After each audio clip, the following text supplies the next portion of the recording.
I've been thinking a lot about how to deal with stress and anxiety. Obviously, we are going through crazy, historical, intense times. It's very difficult to keep your anxiety and stress in check at all times. And to be honest, I don't really even recommend that. It's just gonna become an exercise of repression rather than an exercise of healing. However, there are days when you will have to realize that someone or something will interfere with what you had planned for your mood that day. When that happens, you need to have a sort of protocol or system in place in order to recover.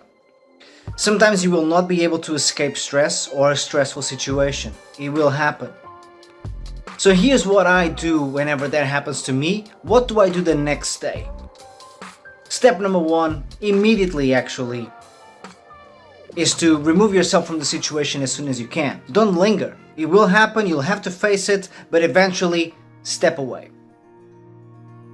Step two, make sure you eat well, hydrate, the basics.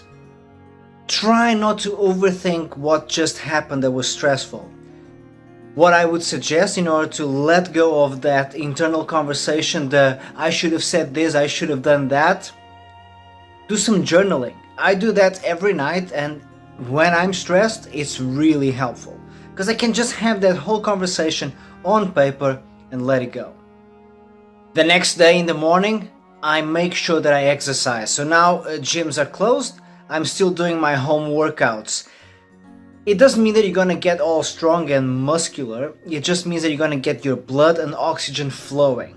And that is fundamental. Without that sort of interaction with our body, we disconnect from it and we become too much of our minds only. So it is important that you spend time from the neck down, just focusing on your body, your breathing, your stamina, your strength. Flexing your muscles has incredible mental benefits. Next, I would make sure that I eat really well. So this is obviously a bit difficult. When we are stressed, we have this need for a dopamine discharge. And one of the things that leads to that fairly quickly is social media, attention, and bad food, lots of sugars. So you have to fight that urge and eat really well. What's going to happen is that your dopamine discharge is going to come from somewhere else, which is called pride. You will have pride in yourself for doing the right thing, exercising, doing the right thing again, eating well, staying hydrated, making sure that you're dressed nicely even if you're not going out. All those things will fill your system up with pride, and deserved pride, in the fact that you are doing the right thing. It doesn't matter if these are small things, do them, especially if no one's looking. And finally, spend some time understanding which parts of you felt most threatened during that stressful situation and have a conversation with them. Make sure those parts of you feel heard and listened to. And ultimately, focus on letting go of the situation.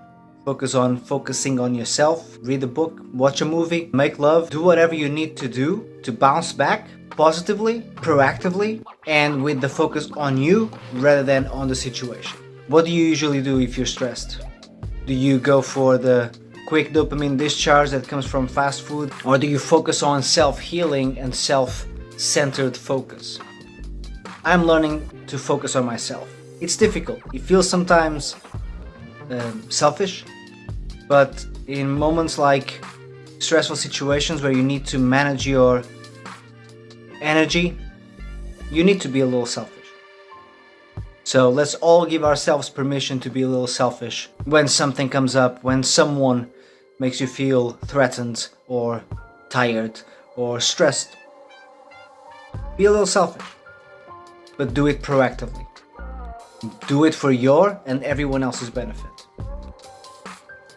Take care.